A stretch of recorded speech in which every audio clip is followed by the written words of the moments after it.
all y'all over here telling me how today's video is like really bold because, you know, I'm doing this before the ban and suspension announcement, how that's really gonna change everything. No, it didn't. It literally changed nothing. Everything I said in that video, guess what? Still applies. Even more so than it would have had the amount of living legend points that can be assigned to like pro quests doubled. So you know what?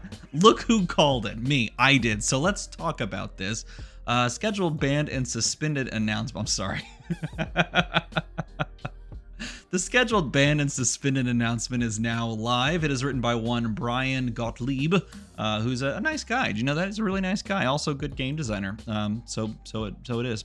It was released today, just now, in fact. And with this Friday, you can say goodbye, wave goodbye to Briar, Warden of Thorns, along with the weapon that no one really played a lot of, strangely enough, Rosetta Thorn. Didn't see a ton of play, but gonna rotate anyway, so I guess take it out for one more spin while you still have a chance. Now that that weapon's gone, they're gonna bring back the Duskblade, is what I keep hearing.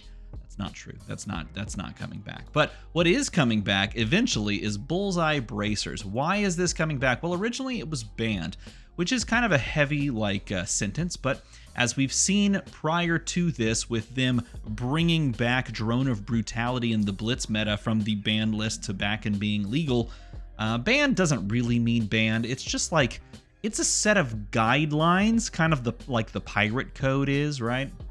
It's essentially, it's sort of banned in a lot of senses. Anyway, now it's suspended, which basically just means the moment that Lexi Livewire kind of blinks out of existence in about like 5 minutes, once more tournaments begin, Bullseye Bracers is back on the menu, which is great because Azalea and Riptide are both fans of that, and both of those are Rangers. Did you know that? Both of those are Ranger heroes. You can play Ranger outside of Lexi and be successful. I know, I lost to an Azalea today. So when Lexi reaches Living Legend status, you just get to just jam those Bullseye Bracers back into the deck and do your own fun shenanigans all to yourself. But they also talk about whether or not Lexi Livewire is indeed going to rotate, and we all kind of know that's going to be the case. Let's be honest, she's real good. She's real good, and she's going to get 12 points or whatever she needs to sneeze and blink out of existence. Good for her. That will be awesome. We can all cheer alongside of her when she makes her way out, but this is the big thing. When is the Living Legend check going to happen? There was some speculation as to whether or not there was going to be another ban and suspension announcement that will allow us to see Lexi rotate out of the format before Worlds and after ProQuest season. Turns out there is going to be one of those. When is it? 11 days before the actual World Championship, which means we have as players, we have a small window of time to make any course corrections based on that ban and suspension announcement. We only have 11 days before the actual event occurs, and you register your deck list for Worlds and then play in the World Championships if that is the position that you're in. That being said, it's not as scary as I feel like a few years ago when they had maybe it was last year when they had the events really close to like the new set, or was it like the release of Crew, or I can't remember. Either way, there was this real big tension of like we only had X amount of days to actually test and do things with this, and then a big tournament happens.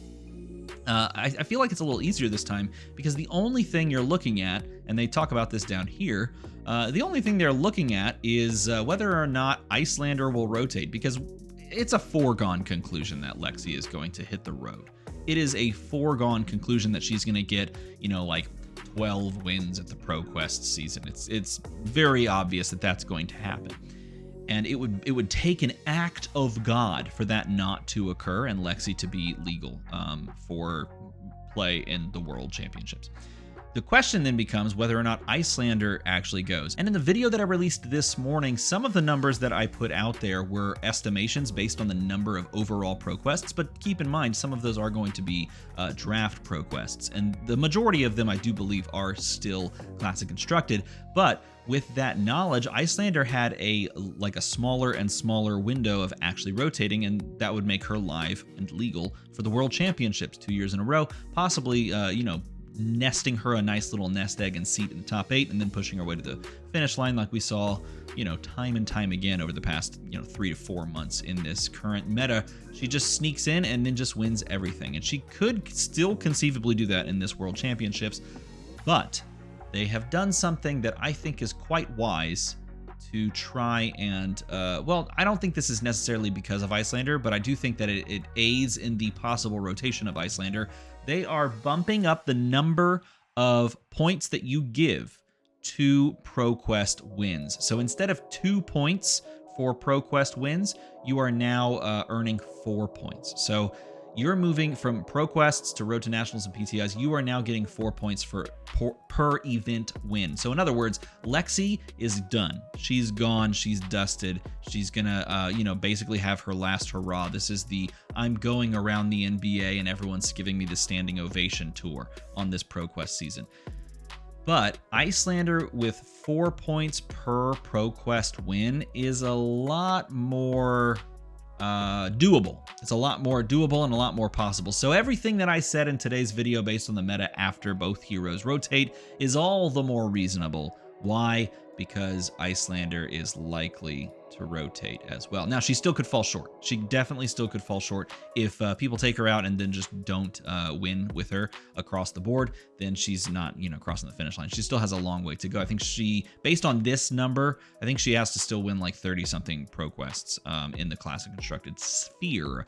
But she could also pick up the Calling Dallas. She could pick up the Calling Taipei, the Calling Melbourne. So there are multiple ways for her to get the kind of 100-point bank. If she wins any of these events, then she's probably crossing that finish line, which is kind of cool and kind of exciting. And that means that both of those heroes are then out and dusted and rotated.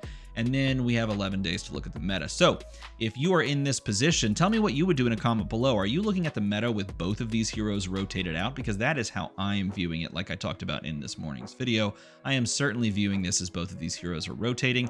And then if that's not the case, then some things change. With Iyslander being around still, some things change. And she is one of the best decks in the format, and she sticks around, and then you have to kind of tweak your deck list accordingly. Blitz got no changes, which I think is kind of what we expected to see. I think there are some people that are kind of tweaking decks and trying to change things up and approach the format differently, and that's exciting and kind of cool because the format now has sideboarding. It gives you the opportunity to take like a Kano deck and put attack actions in it in a way that's like transformative, or everyone can literally just include Oasis Respite in some ways, and sometimes that has more utility than just against Kano. Chain has access to Rune Gate cards, and that's a really fun way to take it, which might be the worse or better version of Vincent. It depends on who you're talking to, but no changes in Blitz. We talked about the increase in Living Legend points.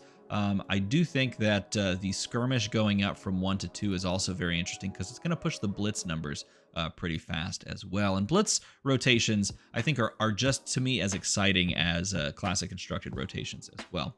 And then finally, they tweaked the Ultimate Pit Fight and Commoner deck construction to make it more in line with Blitz, which I think is fine. I think that's pretty cool. So this gives you a 52-card pool and gives you the ability to sideboard your deck. In UPF, it makes a lot more sense, I think. It makes it a lot more open. And to me, interestingly enough, I'm okay with this in UPF, like completely, because you could sit down to 5 heroes and you could have like 5 different things that you have to think about and play against. And so it makes a ton of sense to have some amount of sideboarding in that format. Nevertheless, I do think it's kind of weird because it's like, this is a really casual format. So introducing sideboard is a little bit of a head scratcher because you already have like just this super casual format. Why are we trying to sideboard to win and min-max our victory? Not sponsored by min-max, but this channel is sponsored by min-max. Nevertheless, I don't know how you take on that, what your take is on that, but let me know in a comment below. Do you think that it's interesting that we include a sideboard into a super casual format, or do you think that kind of detracts from the whole experience? You don't necessarily have to engage in the sideboard. You can literally just still build your deck exactly as you see fit. And oftentimes, you are going to want to include a good number of the different weapons and equipment and things like that in the sideboard as well, especially if you're playing as Taylor. You got to fill up your inventory. Come on. That makes total sense. But in general, that is the ban and suspension announcement, and we're looking forward to the next one 11 days before Spain. If you're going to be at Barcelona and at the World Championship, let me know in a comment below, and maybe we'll get together. I heard news that over in Pro Tour Lille, they ran like a 20-person UPF game, 20 people in a multiplayer Flesh and Blood game. Can we beat that? Let's get together. If you're interested, in a comment below, let me know.